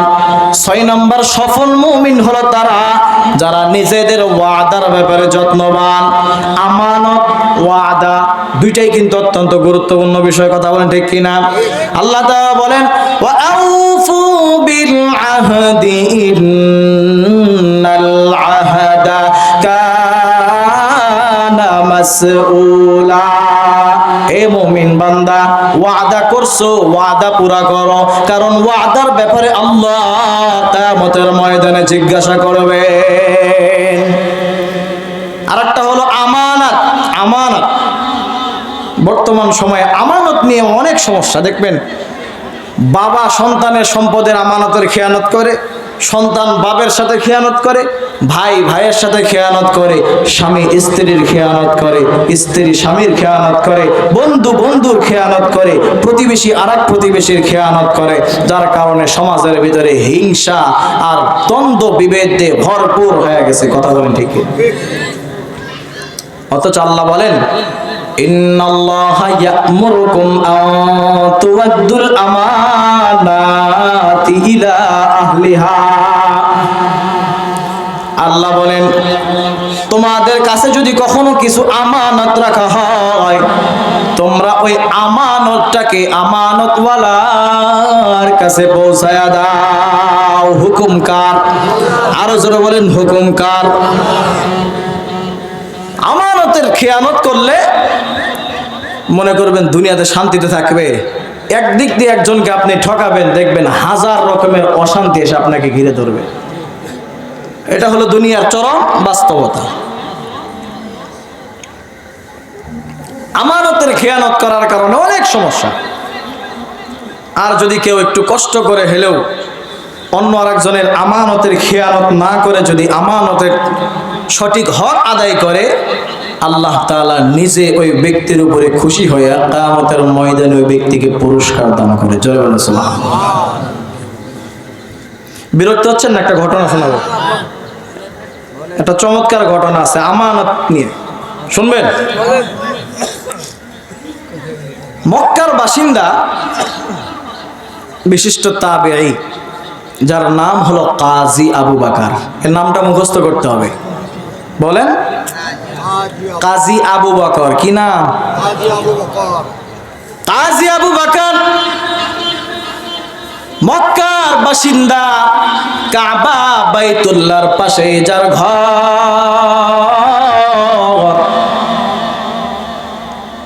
কাজী আবু বকর যুবক মানুষ, সুন্দর চেহারাওয়ালা মানুষ, হাফেজে কোরআন, আলেম, কিন্তু বড় গরিব মানুষ। কয়েকদিন হলো পেটের ভিতরে কোনো খাওয়ান যায় না, পেটে খাওয়ান নাই, ক্ষুধা নিয়ে চলতেছে, মক্কার অলিতে গলিতে হাঁটতেছে, পেটের ভিতরে কয়েকদিনের ক্ষুধা, কিন্তু আল্লাহর গোলাম কারো কাছে হাত পাতে না। কারণ চাইতে হইলে একমাত্র কার কাছে চাওয়া লাগবে? জোরে বলেন, কার কাছে? আল্লাহর গোলাম কারো কাছে হাত পাতে না। রাস্তা দিয়ে চলতে চলতে হঠাৎ করে রাস্তার ভিতরে একটা পোটলা কুড়ায় পাইছে। পোটলা বলেন আপনারা? একটা ব্যাগ, একটা থলে কুড়িয়ে পাইছে। মনে মনে চিন্তা করতেছে, রাস্তার ভিতরে কার আবার থলে, কার পোটলাটা পড়ে আছে, একটু দেখি। পোটলাটা হাতের ভিতরে নেওয়ার পরে কাজী আবু বকর পোটলাটা হাতের ভিতরে লইয়া পোটলা খোলার পরে দেখতেছে পোটলার ভিতরে সুন্দর একটা বাক্স দেখা যায়। কাজী আবু বকর বাক্সটা খোলার পরে আশ্চর্য হয়ে গেছে। একটা দামি হার, গলার একটা দামি হার বাক্সের ভিতরে, যার মূল্য ওই সময় কয়েক লক্ষ দিরহাম, বর্তমান সময়ে যার দাম কয়েক কোটি টাকা। সুবহানাল্লাহ বলেন। একবার ভাবতেছে কয়েকদিন হলো ক্ষুধা, মনটা চাইলেই বাজারে নিয়ে বিক্রি করে অনেক টাকা পাওয়া যাবে। আবার ভাবতেছে না না, এই সম্পদের মালিক তো আমি না, এই সম্পদের মালিক অন্য কেউ হবে।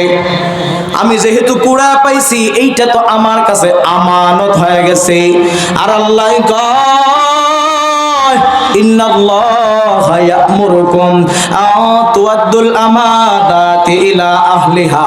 এ বান্দা, আমানতকে আমানত ওয়ালার কাছে পৌঁছায়া দাও।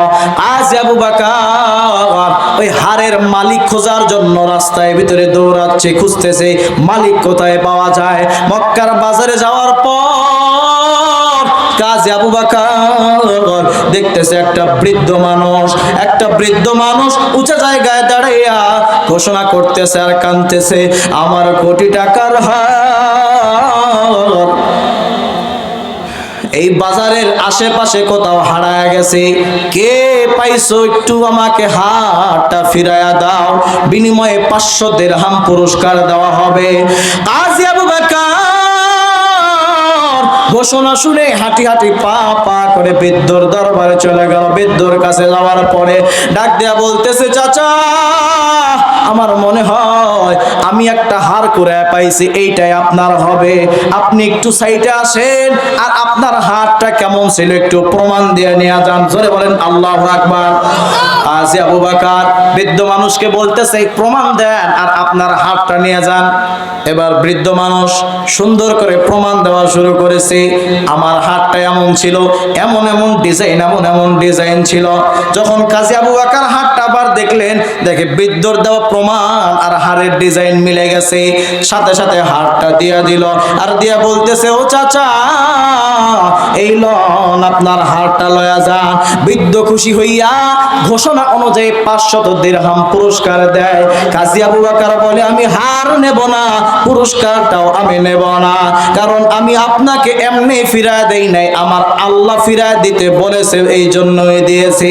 আল্লাহ বলেন, আমানতকে আমানত ওয়ালার কাছে পৌঁছায়া দাও, এই জন্য আমি আপনার হারটা ফেরত দিয়েছি। এই জন্য পুরস্কার যদি নিতে হয়, আমার আল্লাহর কাছে পুরস্কার নেব। কাজী আবু বকর পুরস্কারও নেয় না। বৃদ্ধ মানুষ কাজী আবু বকরের উপরে খুশি হইয়া দোয়া করতে করতে চলে গেছে। কোন এলাকায় বাড়ি কেউ জানে না। কাজী আবু বকর দীর্ঘ কয়েক বছর পর ঘটনা আসছে, একবার জাহাজে করে সামুদ্রিক ভ্রমণে বের হয়েছে। জাহাজে যাচ্ছে সমুদ্রের ভিতরে, আরব সাগর বড় সমুদ্র। মাঝ সমুদ্রে যাওয়ার পর চলতে চলতে হঠাৎ করে তুফান শুরু হয়ে গেছে। তুফানের কারণে জাহাজটা ভেঙে খণ্ড বিখণ্ড হয়ে গেছে, টুকরা হয়ে গেছে, চূর্ণ বিচূর্ণ হয়ে মানুষ অনেকে মারা গেছে। হযরত কাজী আবু বকর সাঁতরাইতে একটা কাঠের টুকরার উপরে আশ্রয় নিয়ে বেহুশ হয়ে গেছে। ওই কাঠের টুকরা ভাসতে ভাসতে কোন দিক চলে গেছে কাজী আবু বকরের আর খবর নাই। হুশ ফিরে দেখতেছে মাঝখানে 2-1 দিন অতিবাহিত হয়ে গেছে, অপরিচিত এলাকায় চলে এসেছে। যে কিনারা একটা এলাকার কিনারায় গিয়া বালির চরের কাছে কাঠের খণ্ডটা ভিড়ছে। এমন এলাকা পরিচিত মনে হয় না, মক্কার কোনো চরের মতো মনে হয় না, এমনকি সৌদি আরবেরও কোনো চর মনে হয় না। একটা অচেনা অজানা চরে গিয়া ঠেকছে। কাজী আবু বকর নাইমা আস্তে আস্তে করে বালির উপর দিয়ে হাঁটতেছে। এমন সময় দেখতেছে মুয়াজ্জিনের মধুর কণ্ঠে মিনা থেকে আজানের ধ্বনি শোনা যায়। আল্লাহু আকবার বলে। কাজী আবু বকর এত পেরেশানির ভিতরেও খুশি হয়ে গেছে, কারণ কোন এলাকায় আসছি জানি না, কিন্তু আল্লাহ কোন বেঈমানদের এলাকায় আনে নাই, এলাকাটা মুসলমানদের এলাকা। আজানের ধ্বনি শুনে কাজী আবু বকর হাঁটি হাঁটি পা পা করে মসজিদের দিকে আগায়। মসজিদে যাওয়ার পরে আসরের নামাজ আদায় করলো। নামাজ শেষে মুসল্লিরা সব যার যার ঘরে চলে গেল। কাজী আবু বকরের ঘরও নাই, বাড়িও নাই। মসজিদের ভিতরে বসে চমৎকার কণ্ঠে তেলাওয়াত শুরু করে দিয়েছে।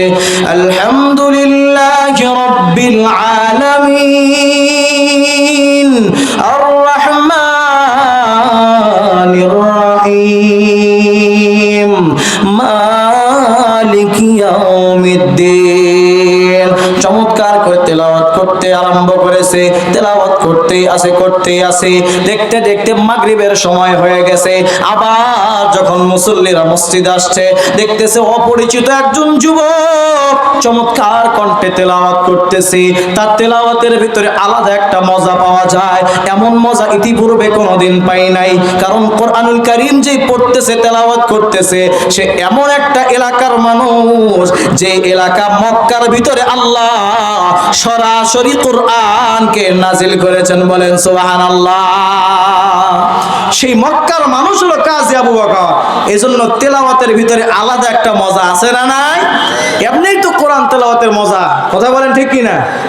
আপনাদের এলাকার ইমাম সাহেব ফজরের নামাজে যখন মসজিদের ভিতরে সুন্দর করে যখন তেলাওয়াত করে, চতুর্দিকে কোনো সারা শব্দ নাই, ফজরের সময় পুরা পৃথিবী যখন নীরব, ইমাম সাহেব তেলাওয়াত করে, বলেন তো খারাপ লাগে না ভালো লাগে?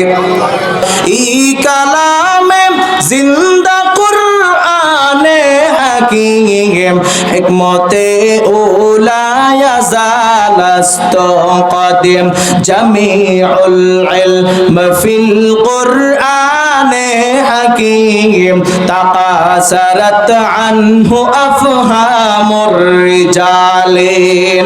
जिस शख्स ने कुरान को सीनों में बसाया, जिस शख्स ने कुरान को सीनों में बसाया, फिरदौस मुअल्ला में मकाम अपना बनाया, फिरदौस मुअल्ला में मकाम अपना बनाया। কোরআন ভালো লাগে না খারাপ লাগে? কোরআনের সাথে সম্পর্ক গড়ার দরকার আছে না নাই? সমাধান চাও যদি জীবনে মরণে, ফিরে যাও খুঁজে নাও চোখ রাখো।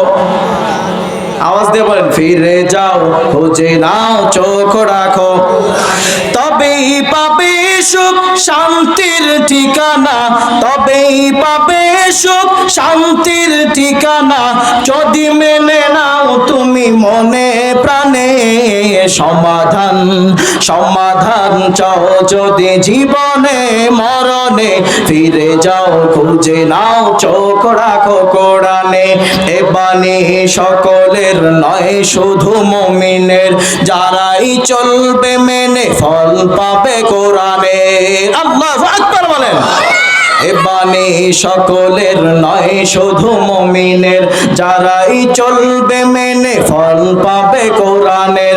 ঘরে বলো কিংবা রাষ্ট্রে বলো, ঘরে বলো কিংবা রাষ্ট্রে বলো, অশান্তি দূর করে শান্তি আনে সমাধান সমাধান চাও যদি জীবনে মরণে ফিরে যাও খুঁজে নাও চোখ রাখো কোরআনে এত চির অম্লান চির মুক্তির ডাক এ যে মহাবাণী খোদারি কালামে পাক আল্লাহু আকবার এত চির অম্লান চির মুক্তির ডাক এ যে মহাবাণী খোদারি কালামে পাক এই দুনিয়ায় আর সেই দুনিয়া এই দুনিয়ায় আর সেই দুনিয়া মুক্তি পাবে তুমি দো জাহানে সমাধান সমাধান চাও যদি জীবনে মরণে ফিরে যাও খুঁজে নাও চোখ রাখো কোরআনে কোরআনে মজা আছে না নাই কাজী আবু বকর চমৎকার তেলাওয়াত করতেছে মাগরিবের আগে মানুষরা এসে আবার কাজী আবু বকরের তেলাওয়াত দেখে চমকে উঠেছে হাই হাই কে এই যুবক এত সুন্দর কেন তেলাওয়াত মানুষরা পাশে বসে তেলাওয়াত শুনতেছে তেলাওয়াত করতে করতে মাগরিবের আজান হয়ে গেল মানুষরা বলে ভাই এত চমৎকার তেলাওয়াত আমরা কোনোদিনও শুনি নাই একটু মেহেরবানি করে মাগরিবের ইমামতিটা আপনি করেন সুবহানাল্লাহ বলেন কাজী আবু বকর ইমামতিও করলেন নামাজ শেষ হয়ে গেল মাগরিবের পর মুসল্লিরা ধরেছে ভাই কে আপনি কি আপনার পরিচয় আগে তো কোনোদিন দেখি নাই কোথায় আপনার বাড়ি কোথায় আপনার ঘর কাজী আবু বকর মানুষদেরকে ঘটনা বৃত্তান্ত সব শুনাইলেন বলে আমি মক্কার বাসিন্দা আমার বাড়ি এই এলাকায় নাই মানুষরা ডাক দিয়া বলতেছে আবু বকর যে তিলাওয়াতটা আমাদেরকে শুনাইলা এমন চমৎকার তেলাওয়াত আমরা কোনোদিনও শুনি নাই তোমাকে আমরা আর মক্কায় ফিরে যাইতে দেব না তোমার হাতে ধরি পায়ে ধরি মেহেরবানি করে আমাদের এলাকার মসজিদের ইমাম হয়ে যা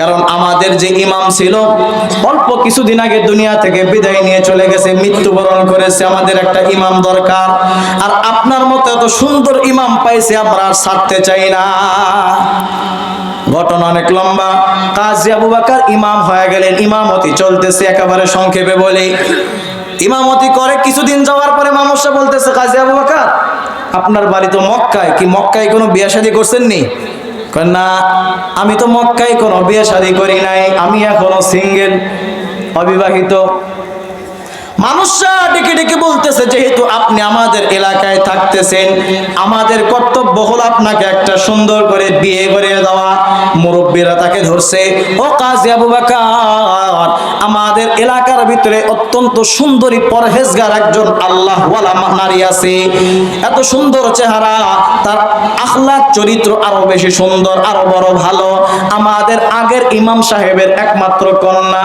দুনিয়ায় মেয়েটার কেউ না মা আরো আগে দুনিয়া থেকে বিদায় নিয়ে চলে গেছে বাবা ছিল বাবাও কিছুদিন আগে দুনিয়া থেকে চলে গেল মেয়েটা এতিম কিন্তু মেয়েটা বড় ভালো চেহারাও সুন্দর চরিত্রের দিক দিয়েও ভালো আপনি যদি রাজি হন আপনার সাথে মেয়েটাকে বিয়ে পড়ায় দেওয়া হবে কাজী আবু বকর রাজি হয়ে গেল বিয়ে হয়ে গেল বাসর ঘরে ঢুকেছে বাসর রাত সালাম দিয়ে যখন স্ত্রীর ঘরে ঢুকেছে কাজী আবু বকর স্ত্রীর সামনে বসার পরে স্ত্রীর দিকে যখন তাকিয়েছে ঘটনা আসছে কাজী আবু বকর স্ত্রীর চেহারার দিকে তাকায় আশ্চর্য হয়ে গেছে অত্যন্ত সুন্দর চেহারা কিন্তু স্ত্রীর চেহারা দেখতে দেখতে হঠাৎ করে কাজী আবু বকরের চোখের দৃষ্টি আটকে গেছে স্ত্রীর গলার দিকে আল্লাহু আকবার বলেন কাজী আবু বকর একবার স্ত্রীর চেহারা দেখে আরেকবার গলার দিকে তাকায় কারণ বাসর ঘরে স্ত্রী গলার ভিতরে যে হার পরে বসে আছে কেমন যেন এই হারটা কাজী আবু বকরের কাছে পরিচিত পরিচিত মনে হয় স্ত্রী মনে মনে কয় কি লোভের লোভ রে বাবা বাসর ঘরে আইসাই আমার হারের দিকে লোভ গেছে এরকম ভাবতেছে মনে হয় কিন্তু কাজী আবু বকর আশ্চর্যভাবে হাতটা দেখতেছে স্ত্রী বলে স্বামী আমার কোনো সমস্যা নাকি বলে না কিন্তু তোমার গলার হার আমার কাছে বড় পরিচিত মনে হয় আজ থেকে কয়েক বছর আগে আমি আমার মক্কার ভিতরে এমন সেম ডিজাইনের একটা হার আমি আমি মক্কার অলিগলিতে কুড়ায়া পাইছিলাম। পরবর্তীতে একটা হারের মালিককে আমি খুঁজে বের করে ওই মালিকের হাতে আমি হারটা ফেরত দিয়েছি। মালিক আমাকে 500 দিরহাম পুরস্কার দিয়েছে, আমি পুরস্কারও নেই নাই। আমি বলছি দুনিয়ার পুরস্কার নেব না, আল্লাহর কাছ থেকে পুরস্কার নেব। আমার মনে হয় ঠিক এই হারটার মতোই ওই হার। সুবহানাল্লাহ বলেন। স্ত্রী ডাক দিয়া বলে, স্বামী আপনি কি মক্কার কাজী আবু বকর নাকি? বলে হ্যাঁ আমি তো মক্কার কাজী আবু বকর। স্ত্রী লাফ দিয়া দাঁড়ায় গেছে, ডাক দিয়া বলতেছে, স্বামী আমার এই হারটাই তো সেই হার আমার বাবা মক্কায় হজ করতে গিয়ে বড় শখ করে আমার জন্য হারটা কিনেছে। হারটা হারায় যাওয়ার পর আমার বাবা আমাকে গল্প শোনাইছে, একটা সুন্দর চেহারাওয়ালা একজন আল্লাহওয়ালা যুবক এই হারটা খুঁজে আমার বাবাকে দিয়েছে। যুবকটার নাম কাজী আবু বকর। আমার বাবা মাঝে মাঝে আমাকে ওই যুবকের গল্প শোনাইতো আর বলতো, মাগো আমার জীবদ্দশায় এমন একটা সুন্দর চেহারাওয়ালা, এমন সুন্দর চরিত্রওয়ালা আল্লাহওয়ালা যুবক যদি পাইতাম, ওই রকম একটা যুবকের সাথে তোমার বিয়াটা আমি দিয়ে দিতাম। কিন্তু আইরে ভাগ্যের কি নির্মম পরিহাস, আজকে আমার বাবা দুনিয়ায় নাই, কিন্তু আমার আল্লাহ আমার বাবার মনের আশা ফিরায় নাই। আমার বাবার মনের আশা পূরণ করার জন্য আপনি কাজী আবু বকরকে আল্লাহ মক্কা থেকে সুদূর ইরাকের জমিনে নিয়ে এসেছে। বলেন সুবহানাল্লাহ। কাজী আবু বকর বলতেছে, বিবি রে এটা তো আমারও আল্লাহর ওয়াদা। আমি তো বলেছি দুনিয়ার পুরস্কার নেব না, আমি আল্লাহর থেকে পুরস্কার নেব। আমার আল্লাহ কিয়ামতের ময়দানে তো আমাকে আমানত রক্ষা করার কারণে পুরস্কার দেবেন। দুনিয়াতেও আল্লাহ তোমার মতো একটা সুন্দর দিনদার পরহেজগার স্ত্রী আমাকে দিয়ে দিয়েছে। এজন্য মুসলমান আল্লাহ বলেন, ইন্নাল্লাহা ইয়া'মুরুকুম আন তুআদ্দুল আমানাতি ইলা আহলিহা, আমানতকে আমানতওয়ালার কাছে পৌঁছায়া দাও। সফল মুমিনের 7 নাম্বার গুণ আল্লাহ তাআলা বলেন, ওয়াল্লাযীনা হুম আলা সালাওয়াতিহিম ইউহাফিজুন। সফল মুমিনদের 7 নম্বর গুণ হলো তারা যারা সমস্ত নামাজের ব্যাপারে যত্নবান, সমস্ত নামাজের ব্যাপারে অ্যালার্ট, সব নামাজগুলো পড়ে। সূরা বাকারা 238 নম্বর আয়াত আল্লাহ বলেন, হাফিজু আলাস সালাওয়াতি ওয়াস সালাতিল উসতা। সব নামাজের ব্যাপারে যত্নবান হতে বললেন আল্লাহ। আপনার আমার অবস্থা হলো কেউ শুধু জুমার নামাজ পড়ে, কেউ শুধু 2-1 ওয়াক্ত পড়ে, সব নামাজের ব্যাপারে আমরা উদাসীন। কথা বলেন ঠিক কিনা? 5 ওয়াক্ত নামাজ প্রত্যেকদিন কমপক্ষে 5 ওয়াক্ত নামাজ ফরজ নামাজ পড়তেই হবে, কোনো ছাড় আছে? পুরুষ হোক কিংবা নারী হোক, পর্দার মা বোনদেরকেও বলছি, মাগো 5 ওয়াক্ত নামাজ এইটা কিন্তু ছাড়া যাবে না, এইটা কখনোই ছাড়া যাবে না। বরং আল্লাহর নবীর হাদিসের ভিতরে চমৎকার একটা হাদিস শেষ করে আমি আলোচনার ভিতরে শেষ নিয়ে আসবো, মোনাজাত শুরু হয়ে যাবে। আল্লাহর নবী সাহাবীদেরকে নিয়ে বসা, নবী সাহাবীদেরকে বললেন, আরাআইতুম লাউ আন্না নাহরান বিবাবি আহাদিকুম ইয়াগতাসিলু ফীহি কুল্লা ইয়াউমিন 5 মাররাত হাল ইয়াবকি মিন দারনিহি শাই। ও সাহাবীরা, যদি তোমাদের কারো ঘরের সামনে কোনো নদী থাকে বা পুকুর থাকে, আর ওই ব্যক্তি দৈনিক 5 বার করে ওই নদী বা পুকুরে গোসল করে, বলো দেখি ওই ব্যক্তির শরীরে কি কোনো ময়লা থাকবে? কি বলেন, থাকবে?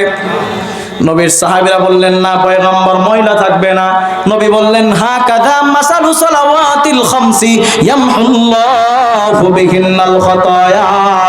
নবী বললেন, ও সাহাবীরা, ঠিক এমনই ভাবে 5 ওয়াক্ত নামাজ যে ব্যক্তি দৈনিক 5 ওয়াক্ত নামাজ আদায় করবে, ওই ব্যক্তি 5 বার গোসল করলে তার শরীরে যেমন কোনো ময়লা থাকে না, যে ব্যক্তি 5 ওয়াক্ত নামাজ পড়বে তার অন্তরের কলবের ভিতরেও কোনো ময়লা থাকবে না, তার সমস্ত ময়লাগুলো ধুয়ে মুছে আল্লাহ তাআলা পরিষ্কার পরিচ্ছন্ন বানায় দেবে। বলেন সুবহানাল্লাহ। এজন্য মুসলমান ভাইরা আমার, 7টা গুণের কথা আল্লাহ তাআলা বলেছেন। এই 7 গুণের 1 নম্বর গুণ ছিল নামাজ। 7 নম্বর গুণটাও নামাজ। নামাজ পড়ার দরকার আছে না নাই? 1 নম্বর থেকে আমি আবার বলতেছি, 1 নম্বর গুণ সফল মুমিনদের 7টা গুণ। এই 7 গুণ যাদের ভিতরে থাকবে তারা হবে জান্নাতি, জান্নাতুল ফেরদাউসের মালিক। 1 নম্বর, যারা নিজেদের নামাজের ক্ষেত্রে বিনয়ী হবে। 2 নম্বর যারা অহেতুক কথা এবং কাজ থেকে বিরত থাকবে। 3 নম্বর যারা যাকাত আদায় করবে। 4 নম্বর যারা নিজেদের লজ্জাস্থানের হেফাজত করবে। 5 নম্বর যারা আমানতের খেয়ানত করবে না, আমানত রক্ষা করবে। 6 নম্বর যারা ওয়াদা রক্ষা করবে। 7 নম্বর যারা সমস্ত নামাজের ব্যাপারে যত্নবান হবে। এই 7টা গুণ বর্ণনা করার পর আল্লাহ তাআলা বলতেছেন উলাইকা হুমুল ওয়ারিসুন। এই 7 গুণ যাদের ভিতরে থাকবে তারা হবে ওয়ারিস। ও আল্লাহ, কিসের ওয়ারিস? জমি দিবেন, জায়গা দিবেন, বিল্ডিং দিবেন না বাড়ি দিবেন? আল্লাহ বলে না না, জায়গাও দেব না, জমিও বাড়ি দেব, বিল্ডিং কিচ্ছু দেব না। আল্লাযীনা ইয়ারিসুনাল ফিরদাউস হুম ফিহা খালিদুন। এমন একটা জিনিসের ওয়ারিস বানাবো যেখানে গেলে আর ফেরত আসা লাগে না। আল্লাযীনা ইয়ারিসুনাল ফিরদাউস, তোমাদেরকে আমি আল্লাহ জান্নাতুল ফিরদাউসের মালিক বানায় দেব। জোরে বলেন সুবহানাল্লাহ। আলহামদুলিল্লাহি রাব্বিল আলামিন والصلاة والسلام على أشرف الأنبياء والمرسلين ربنا ظلمنا أنفسنا وإن لم تغفر لنا وترحمنا لنكونن من الخاسرين আয় আল্লাহ, কুদরতি নজরে তাকায় দেখো, এই বেলকুচি আদাচাকি এলাকায় আপনার কতগুলো পাগল পারা বান্দাগুলো কোরআনের মহাব্বতে, আপনার মহাব্বতে, আপনার রাসূলের মহাব্বতে রাত প্রায় 1:30 বেজে গেছে। মালিক, আপনার বান্দাগুলো ময়দান ছেড়ে যায় না। আমার মনটায় কয় আমি যদি আরো 10-15 মিনিট বলতাম একজন মানুষের চলে যাইত না। ও দয়ার আল্লাহ, এই মানুষগুলো বাড়ি চায় না, গাড়ি চায় না, জায়গা জমির মালিক হইতে চায় না। আপনার পাগল বান্দাগুলো গুনাহ মাফ চায়, জান্নাতের মেহমান হইবার চায়, জাহান্নাম থেকে নাজাত চায়। ও দয়ার আল্লাহ, কত চুল পাকা, দাড়ি পাকা মুরব্বীদেরকে সাথে নিয়ে হাত তুললাম। যার হাতটা আপনার কাছে পছন্দনীয় হয় তার হাতের উসিলা করে আমাদের মুনাজাতকে আপনি কবুল আর মঞ্জুর করিয়া নেন আল্লাহ। জীবনের সমস্ত গুনাহগুলিকে মাফ করিয়া দেন আল্লাহ। গুনাহ মুক্ত জীবন যাপন করার মতো তৌফিক দান করেন আল্লাহ। আল্লাহ, আমাদের মা বাবার জিন্দেগির সমস্ত গুনাহগুলিকে মাফ করিয়া দেন আল্লাহ। আমাদের আপনজন, আত্মীয় স্বজন, বন্ধু বান্ধব, পাড়া প্রতিবেশী সকলের জিন্দেগির সমস্ত গুনাহগুলি মাফ করিয়া দেন আল্লাহ। আমাদের মাঝে যারা অসুস্থ, মেহেরবানি করে সুস্থতা দান করেন আল্লাহ। আমাদের আপনজন, আত্মীয় স্বজন যারা অসুস্থ সবাইকে আপনি শিফায়ে কামেলা আজেলা নসিব করেন আল্লাহ। ওগো দয়ার মালিক, আমাদের অনেকের অনেক আপনজন, আত্মীয় স্বজন যাদের সাথে ছিল আমাদের হৃদয়ের বন্ধন,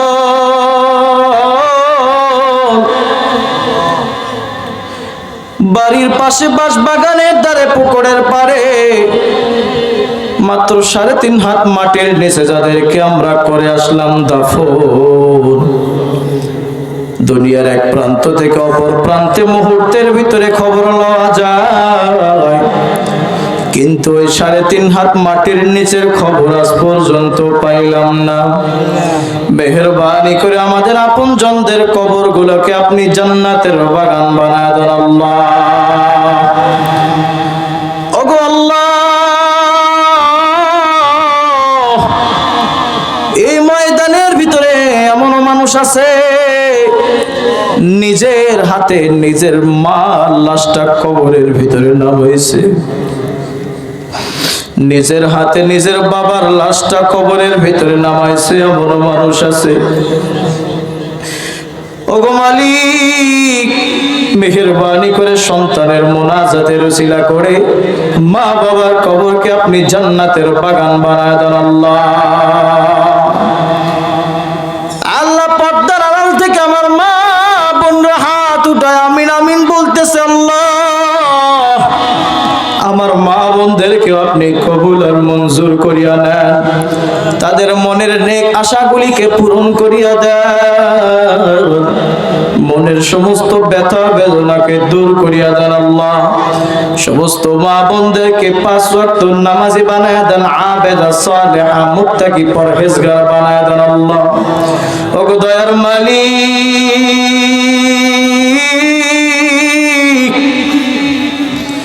মৃত্যু একদিন হবে, কিন্তু গুনাহ নিয়ে কবরে যেতে চাই না আল্লাহ।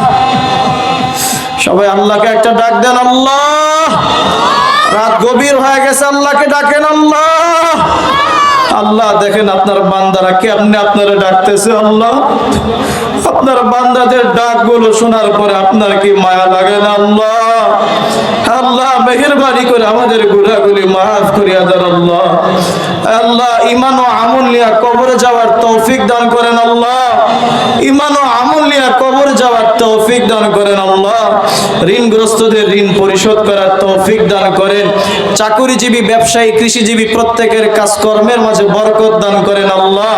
আল্লাহ, হালাল ভাবে সবাইকে উপার্জন করার তৌফিক দান করেন আল্লাহ। হারাম থেকে বেঁচে থাকার মতো তৌফিক দান করেন আল্লাহ। জীবনে একটা বড় যদি হয়, সোনার মক্কা সোনার মদিনা জিয়ারত করার তৌফিক দিয়েন আল্লাহ। বিশ্ব নবীকে স্বপ্নের ভিতরে না দেখাইয়া মালাকুল মউতকে পাঠায় দিয়েন আল্লাহ। ওগো মালিক, আজকে বেলকুচি আদা চাকি মানুষগুলাকে আপনি খালি হাতে ফিরাইয়া দিয়েন না আল্লাহ। প্রত্যেকের মনের আশা এবং বেদনাগুলোকে আপনি কবুল করেন, বেদনাগুলো দূর করে দিয়া মনের সমস্ত নেক মাকসাদগুলিকে পূরণ করিয়া দেন আল্লাহ। প্রত্যেকের মনের আশাগুলো পূরণ করেন আল্লাহ। প্রত্যেকের পরিবারকে আপনি শান্তির পরিবার বানায় দেন আল্লাহ।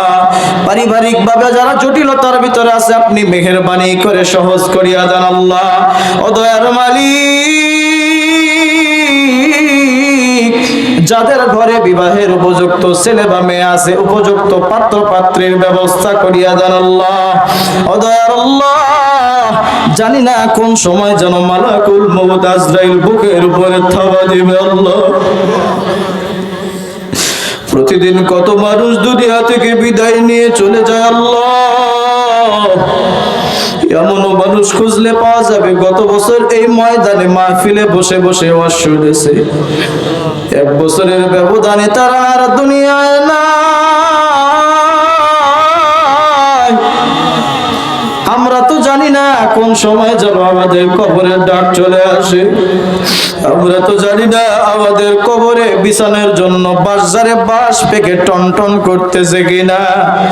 আমাদের তো জানা নাই আমাদের জীবনের শেষ সম্পদ কাফনের কাপড়টা পাশের বেলকুচি বাজারে চলে আসছে কিনা। আমাদের জীবনের শেষ গোসলের সাবানটা আমাদের তো জানা নাই পাশের দোকানে চলে আসছে কিনা। কোন কবরের মাটি যেন আমাদের দিকে হা কইরা তাকাছে আল্লাহ। কোরআনিয়া যদি কবরের ভিতরে যায়, ওই কবরের 2 পাশের মাটি এমন জোরে চাপ মারবে, কবরের মাটির চাপের কারণে পাঁজরের হাড়গুলো ভেঙে এক পাশের হাড়গুলো অন্য পাশে ঢুকে যাবে। কিয়ামতের ময়দানে গুনাহগারগুলো পিপাসায় কাতর হইয়া পানি পানি বলে চিল্লাবে, ওগো আল্লাহ, এমন বিপদের দিনে আপনি আমাদেরকে আপনার নবীর হাতে হাউজে কাউসারের পানি দান করিয়েন আল্লাহ। হাদিসে আসছে কিয়ামতের ময়দানে মানুষগুলো যখন দাঁড়াবে, ডান দিকে তাকা দেখবে জাহান্নামের আগুন, বাম দিকেও দেখবে জাহান্নামের আগুন। সামনে পেছনে সব দিকে জাহান্নামের আগুন। মানুষগুলো চিল্লাবে, দৌড়াবে আর ছটফট করে কান্না করবে। আপনার নবী বলেন এমন বিপদের দিনে আল্লাহ আপনি 7 প্রকারের মানুষকে আরশে আজিমের ছায়ার নিচে জায়গা দিবেন। ও গো রব, আপনার কাছে কিচ্ছু চাই না, আপনি আমাদেরকে কিয়ামতের কঠিন সময় আপনার আরশে আজিমের ছায়ার নিচে একটু জায়গা করে দিয়েন আল্লাহ। পুল সিরাত মিজান সহজভাবে আমাদেরকে পার হওয়ার তৌফিক দিয়েন আল্লাহ। জান্নাতের মেহমান হিসেবে কবুল আর মঞ্জুর করিয়া নেন আল্লাহ। আল্লাহ গুনাহ মাফ না করিয়া কবরের ডাক দিয়েন না গো আল্লাহ। গুনাহ মাফ না করিয়া কবরের ডাক দিয়েন না গো আল্লাহ। আল্লাহ এই এলাকার সমস্ত মুসলমানদের কবুল করেন। এই এলাকার যত মুরব্বীরা দুনিয়া থেকে বিদায় নিয়ে কবরে চলে গিয়েছে, সকলের কবরকে আপনি জান্নাতের বাগান বানায় দেন আল্লাহ। আজকের মাহফিলটা কবুল করে নেন, মসজিদকে আপনি কবুল আর মঞ্জুর করিয়া না। মাহফিলটাকে সফল করতে গিয়া অর্থ, টাকা পয়সা, সময়, বুদ্ধি, পরামর্শ দিয়া যারা সহযোগিতা করেছে সবাইকে কবুল আর মঞ্জুর করেন। মাইক লাইট প্যান্ডেলের মাধ্যমে যারা সহযোগিতা করেছে সবাইকে কবুল আর মঞ্জুর করিয়া নেন। বক্তা শ্রোতা সবাইকে আপনার প্রিয় বান্দা হিসেবে কবুল আর মঞ্জুর করিয়া নেন আল্লাহ। যা কিছু চাইলাম আমাদের জন্য প্রয়োজন তা আমাদেরকে দান করেন, আরো যা কিছু চাইতে পারি নাই তাও আমাদেরকে দান করিয়া দেন আল্লাহ। ওয়া সাল্লাল্লাহু তাআলা আলা খায়রি খালকিহি মুহাম্মাদি ওয়া আলিহি ওয়া আসহাবিহি আজমাইন। আল্লাহ আপনার কতগুলো বান্দা হাজার হাজার টাকা এই মসজিদের উন্নয়নের জন্য দান করেছে, প্রত্যেকের দানকে কবুল আর মঞ্জুর করিয়া নেন। এই দানগুলোর উসিলা করে আল্লাহ পরকালে জান্নাত নসিব করিয়া দেন আল্লাহ। মা বাবা সহ আপনজন যাদের কবরে তাদের কবরকে জান্নাতের বাগান বানিয়ে দেন আল্লাহ। সুবহান রাব্বিকা রাব্বিল ইজ্জাতি আম্মা ইয়াসিফুন ওয়া সালামুন আলাল মুরসালিন ওয়ালহামদুলিল্লাহি রাব্বিল আলামিন বিরহমাতিকা ইয়া আরহামার রাহিমিন। আসসালামু আলাইকুম ওয়া রাহমাতুল্লাহ।